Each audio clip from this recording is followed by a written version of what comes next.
Hello, everyone. Welcome to the Week 6 College Football Moneyline Parlay. And I'm Mr. Mini Hats. We won last week. We got one, and we got lucky, too. Obviously, if you saw the Virginia Tech game, Miami, Virginia Tech, you obviously see that we got lucky on that. We should have lost that game.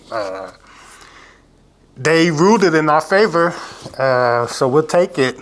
But it looked like to me that was a catch. Not only did it look like a catch, it looked like two people caught it. It looked like the first guy, he caught the ball, and he came down. All you need is 1 foot in college. It looked like he came down, and he caught it. And as he caught it the first time, and he dropped it off to the other guy, and he caught it. It looked like two guys caught that ball. But anyway, we'll take it. And we got lucky, too, with Boston College, with the quarterback being out. That's a huge blow, obviously, when your starting quarterback is ruled out for the game, and you know, even on a money line ticket. And we were down 2 touchdowns in the fourth quarter. And we came back and we won that game. We were down 20-7 in the fourth quarter. Came back and won the game by 1. So there's nothing. There's not a better feeling than winning by 1, winning by exactly 1 when you have a team on the money line just to win. Especially a big spread too. You got a big spread and they just barely eke out the win by 1. And that's really, to me, is when you got value for your ticket. So we'll take it. And so for the year, last week we were 1-2. We were down 0.16 units. We hit that ticket, which was 3.47 units. So for the year, we're 2-2. And we're profiting. We're up 3.31 units for the year. And so everything else pretty much came in easily. Like I said, we got lucky with Boston College, and we got really lucky with Miami.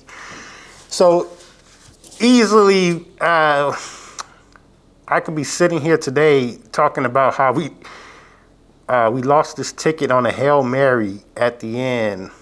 And like I said, it goes both ways. So just keep that in mind. Whenever you hear somebody complaining about bad beats, constantly complaining about bad beats, usually that person's just a long-term loser with a loser's mentality, because you never hear about the good beats. You know, all you hear about is the bad beats. But whenever they get lucky and they win a bet by half a point, or, you know, something lucky happens, like Miami, Virginia Tech, when you win, when you're supposed to lose, they don't talk about those. So just keep that in mind. Just a couple weeks ago, last week, I was talking about we were getting some bad variance on some games, like Georgia Tech, when the guy blocked the field goal at the end, and that knocked us off of plus 10.5 and plus 8.5. Blocked the field goal and ran it back for a touchdown with 5.5 minutes to go in the game. So stuff like that. We had a couple of bad games this week too. You know, but it's bad variance. It's bad variance, and then hopefully, like I said, some of these bounces are going to start going our way, point spread wise. So just keep that in mind. Like I said, I'll bring it up every now and then, but I will never, constantly, make excuses and, this is bad beat this. And, like I said, usually people who do that constantly over and over again, they're long-term losers, and they don't talk about the good beats. So with us being up 3.31 units, we're actually free rolling the next 3 weeks. I mean, we can, obviously we're trying to win every week, but if we don't win the next 3 weeks, we'll still be up 0.31 units, and we'll still be up small profit for the year. So we can free roll, we can kind of take some shots. This is when you kind of want to take, when you're up a little bit, kind of take some asymmetrical risks and see if you can pop one. Last week, 2 teams that I left off, and they both won. If you listen to the video last week I told you that I left off Indiana when they played Maryland at home. So I said Maryland, they can sneak up on you. I said Indiana should be okay just to win, and they won and covered easily. They won by 14 or something, 21, I think, 14.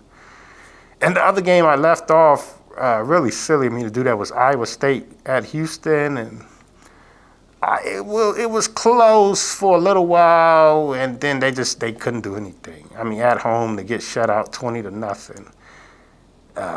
So I left those 2 games off, and I just went with the 8 teams. I put those on. We could have got a little bit payout, probably close to 5. So it is what it is. I mean, we needed a win last week just so that we can get on the green side, on the plus side, and we can relax a little bit and take some shots.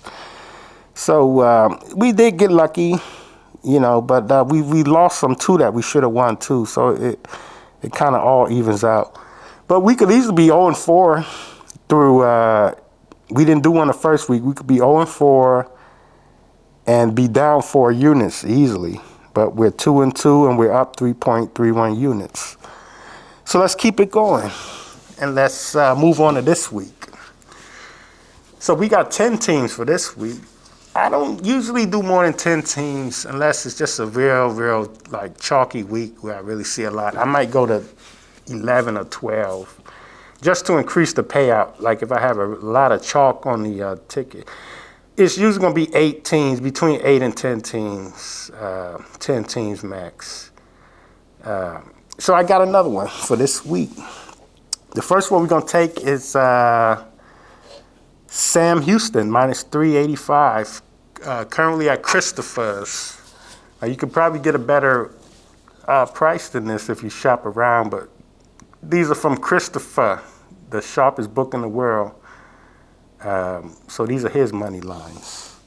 So Sam Houston, they're playing UTEP. I know they're on the road. I hear a couple of rumblings about UTEP making this interesting. I think they changed the quarterback. I mean, who cares? Sam Houston got a nice win for us last week. We had them plus 8, and they beat them. They beat Texas State outright after they were down big too. But we'll talk about those games in the other video. So we got Sam Houston State to dust off UTEP. The next one is East Carolina, minus 315 to beat Charlotte. This game they were laying 9. I mean, it could be a little interesting. Might be a little bit closer than that, but East Carolina just to win, they should be able to do it. Tulane playing UAB, minus 638. That's pretty explanatory. I mean, UAB, they don't have nothing much. They don't have nothing for Tulane. Clemson, minus 589 to beat Florida State. Now, this money line actually went down because that tells you how bad DJU is, the quarterback for Florida State. He's ruled out of the game, and the line goes down. And you'd think it would go the other way. It would go up. So they're giving this backup.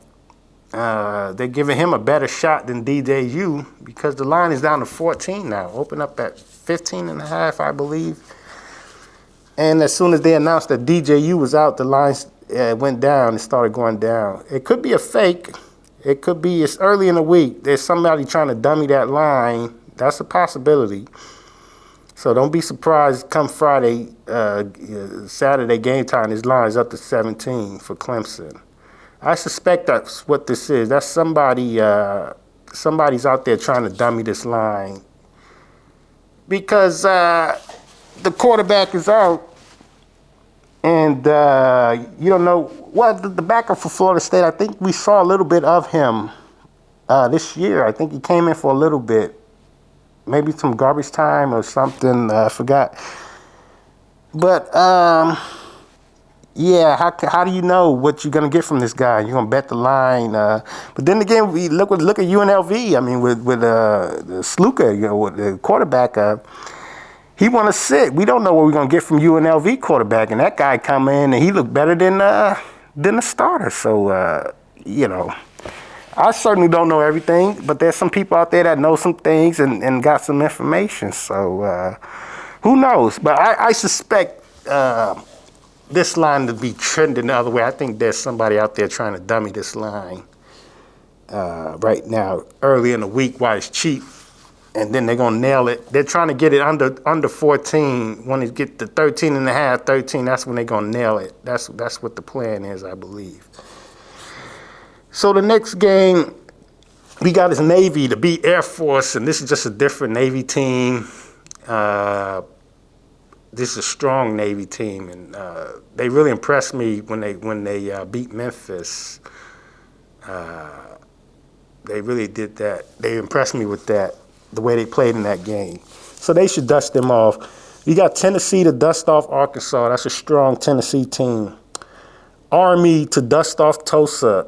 This is a different Army team too, and Tulsa they don't have much. Army's 4-0, I believe, and they've steamrolled a couple of teams, and I like them to get the win. James Madison minus 711. Oh, I didn't name the other prices. I'm sorry. So Navy was minus 374, Tennessee's minus 540, and Army was minus 395. James Madison minus 711, playing Monroe, should dust them off. Wisconsin, they're playing Purdue at home just to win. Minus 550. Now the 14, it could be a little bit closer than that. I didn't bet the game, but just to win at home. And we had SC last week, and I thought Wisconsin was going to beat them the way they played in that first half, and they found a way to lose the game in the second half. So they were up 2 scores at one point on SC, 2 touchdowns. They should have enough to beat Purdue. And the last one is TCU. That's a Thursday game, Friday game, I believe. They're playing Houston. We just talked about Houston and how sorry they are. And so, yeah, minus 687, TCU to beat Houston. So to recap, we have Sam Houston minus 385, East Carolina minus 315, Tulane minus 638, Clemson minus 589, Navy minus 374, Tennessee minus 540, Army minus 395, James Madison minus 711, Wisconsin minus 550, TCU minus 687. And that will give you a leverage multiplier of 5.53. So we got a pretty decent one this week. And we like to hit the weeks, obviously, with the higher multipliers, but we'll take everything that we can get. And like I said, we're 2-2 on the year, and we're plus 3.31 units. So that's your week 6 college football money line parlay. Good luck, everybody.